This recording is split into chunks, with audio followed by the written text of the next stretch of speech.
Welcome.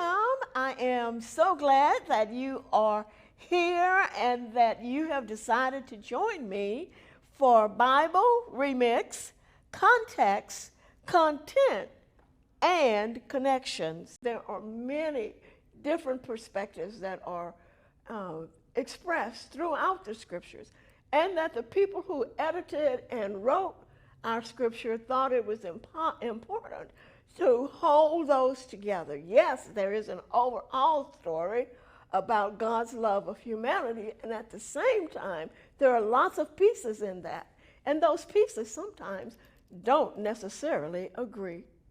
The next thing that I think it is important for us to remember when we're studying Scripture is that in the Old Testament, we have a story of God entering a polytheistic world, making space for monotheism.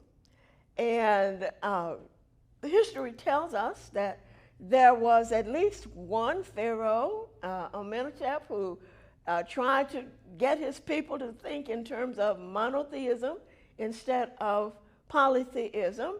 And, excuse me, granted it was sun god, but still it was a major move to try to get people to think of one God instead of many.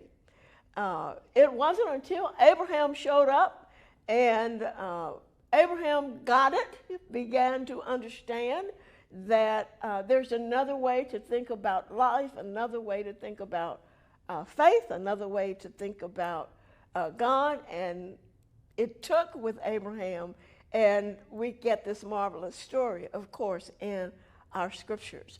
Now, I'm just going to go briefly through the story in the Old Testament, because when we study a piece, we get a snippet, we get a piece, but we need to understand how does it fit into the whole story.